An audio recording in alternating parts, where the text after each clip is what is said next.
Imagine opening your mailbox and finding a stack of bills and credit card statements. Your heart races, your palms start to sweat. You know you don't have enough money to pay for all of this. In a moment of frustration, you tear up the papers, as if that could make the debts disappear. But they're still there, invisible, yet very real. What if I told you that you're not alone in this situation? That millions of people, maybe even you, are stuck in a financial trap without even realizing it? It's a silent trap, disguised as normality, but it's eating away at the finances and dreams of an entire generation. Today, we're going to dive deep into this reality that many prefer to ignore. We'll uncover the secrets that school never taught you about money and discover how to escape this financial rat race that's leaving so many people exhausted and frustrated. Get ready for a journey of discovery that could completely change your relationship with money. Have you ever wondered how someone who earned hundreds of millions of dollars can end up bankrupt? Seems impossible, right? Well, let me introduce you to Mike Tyson's story. At the height of his career, Tyson amassed an estimated fortune of $300 million. An amount most of us can only dream of. However, in 2003, he declared bankruptcy, with a debt of $30 million. How is this possible? The answer to this question reveals an uncomfortable truth about our relationship with money. No matter how much you earn, if you don't know how to manage your money, you can lose it all. Tyson is an extreme example, but it perfectly illustrates a problem that affects millions of people on a smaller scale every day. Tyson's story leads us to a surprising conclusion: earning money and keeping money are two completely different skills. And unfortunately, our society is much more focused on teaching us how to earn money than how to manage it effectively. It's like we're trying to fill a leaky bucket. No matter how much water we put in, it never fills up. This story of Mike Tyson reminds us of the parable of the prodigal son, told by Jesus in the Gospel of Luke. In this parable, a young man asks for his inheritance in advance, leaves his father's house, and spends all his money on a wild lifestyle. Like Tyson, the prodigal son had a fortune but didn't know how to manage it wisely. The lesson here is profound: it's not enough to have resources, you need to know how to manage them wisely. Just as the prodigal son eventually recognized his mistake and returned home, we too can recognize our financial failures and seek a change in attitude. The parable teaches us about repentance and new beginnings, reminding us that it's never too late to learn how to better handle our resources. Now, you might be thinking, well, I'm not Mike Tyson. I don't earn millions, so this doesn't apply to me. But what if I told you that 78% of American workers live paycheck to paycheck? That's right, almost 8 out of 10 people spend everything they earn before the next paycheck arrives. This shocking statistic reveals a silent epidemic of poor financial management. It's as if most of us are stuck in a giant hamster wheel, running faster and faster, but not getting anywhere. We work hard, earn our salary, pay our bills, and before we know it, the month is over, and we're back to square one. The scariest part is that this invisible debt doesn't show up on our bank statements. It manifests in the anxiety we feel when an unexpected bill arrives, in the stress of not being able to take a vacation, or in the impossibility of doing that home renovation we've wanted for so long. It's a debt of lost opportunities, of postponed dreams, of a life always lived on the edge. Maybe you're thinking, if I earned more, all my financial problems would be solved. Well, prepare yourself for a surprising revelation. 1 in 10 workers earning over $100,000 a year still live paycheck to paycheck. That's right, even among the rich, the problem persists. This fact debunks one of the most deeply rooted beliefs in our society, that a high salary is the solution to all financial problems. In reality, what we see is that as income increases, lifestyle tends to expand in the same proportion. It's what economists call lifestyle inflation. The conclusion is clear and perhaps a little uncomfortable: it's not how much you earn, it's how you spend. A worker who earns $3,000 a month and manages to save $300 is, in reality, in a better financial situation than someone who earns $10,000 and spends $10,500. True wealth isn't in the paycheck, but in the balance between what comes in and what goes out. The story of workers earning high salaries but still living paycheck to paycheck reminds us of the parable of the talents, found in the Gospel of Matthew. In this parable, a master entrusts different amounts of talents, a monetary unit of the time, to 3 servants.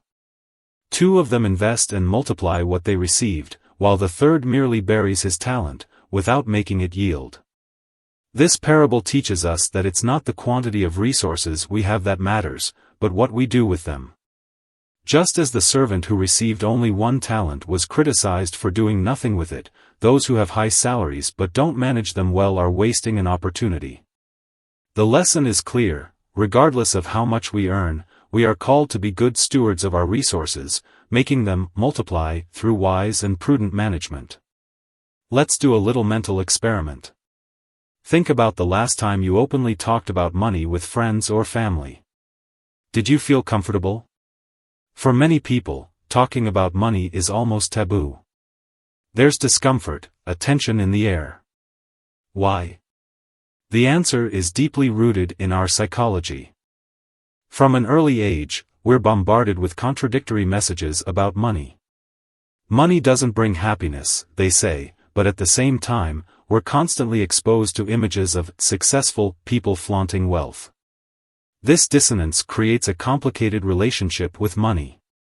For many, money becomes associated with feelings of guilt, anxiety, or even shame.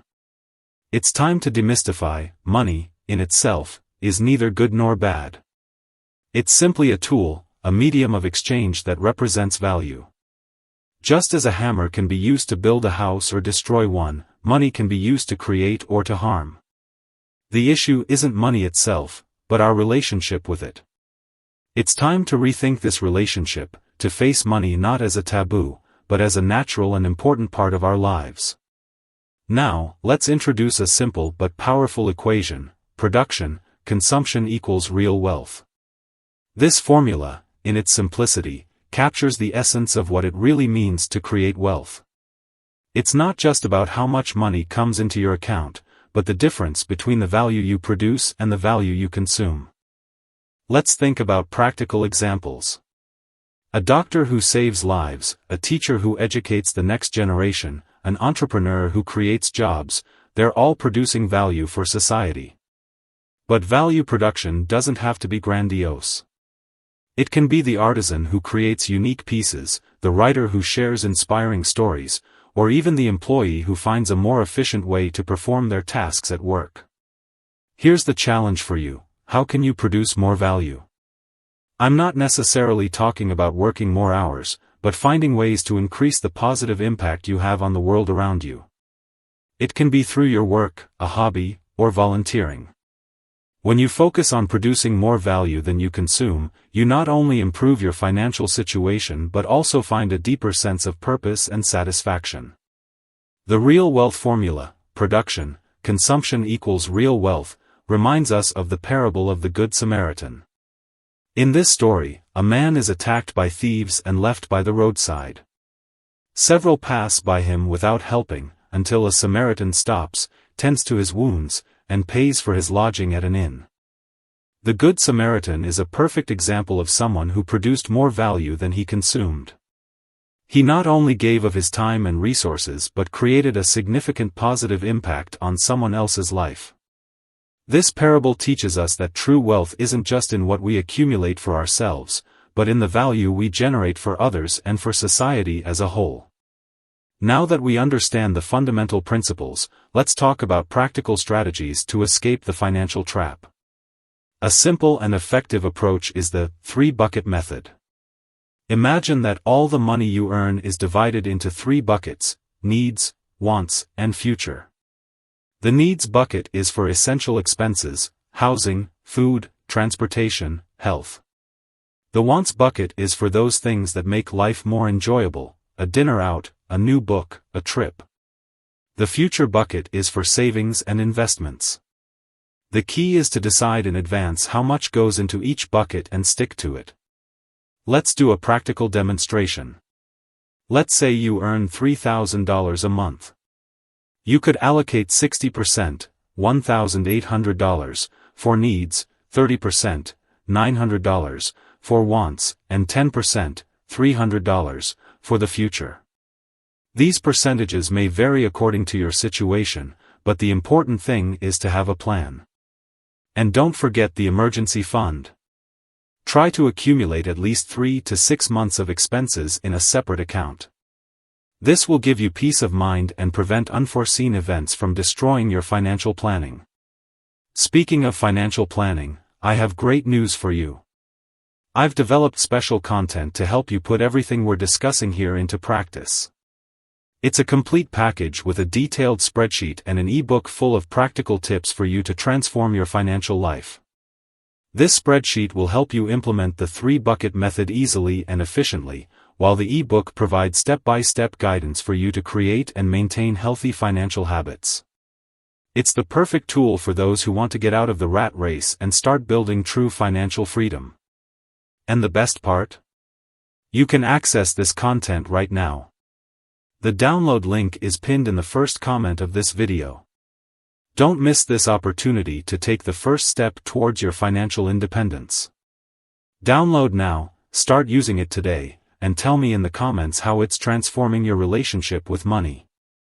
Remember, change begins with a decision and an action. This content is your chance to act. Let's go together on this journey of financial transformation. Imagine a person drowning in debt, stressed, and without prospects. Now, imagine that same person a year later, debts under control, savings growing, and a smile on their face. What changed? The answer is simple: financial education. Knowledge about how to handle money has the power to transform lives. The good news is that it's never been easier to learn about finance. There are countless resources available, many of them free. Books, podcasts, YouTube channels, online courses, knowledge is literally at your fingertips. Some resources I recommend are: insert recommendations relevant to your audience. Remember, every little bit of knowledge you acquire can translate into better financial decisions in the future. In the information age, knowledge really is the new money. The more you understand about personal finance, investments, and economics, the better equipped you are to make smart decisions with your money. And the best part? Unlike money, knowledge is a resource that grows the more you share it. So, as you learn, don't hesitate to share this knowledge with friends and family. Together, we can create a more financially educated and, consequently, more prosperous society. The transformative power of financial education reminds us of the parable of the house built on the rock, told by Jesus in the Gospel of Matthew. In this story, Jesus compares two men, one who builds his house on the rock and another who builds it on the sand. When the storms come, only the house built on the rock remains standing. Financial education is like building our financial house on a solid foundation. The knowledge we acquire about how to handle money is the rock that will sustain us during life's financial storms, be they a job loss, an unexpected expense, or an economic crisis. Just like the wise man in the parable, those who invest time in learning about finances are preparing themselves to face financial challenges with more security and stability. We've reached the end of our journey, but in reality, this is just the beginning of yours. Let's quickly recap the main points. We learned that earning money is not the same as knowing how to manage it, that most people are stuck in a cycle of living paycheck to paycheck, that a high salary is no guarantee of financial stability, that our psychological relationship with money is complex, that true wealth comes from the balance between production and consumption, and that there are practical strategies we can implement to improve our financial situation. Now, I want to challenge you: the next 30 days of financial awareness. During this month, pay attention to every penny that comes in and out of your life. Write everything down.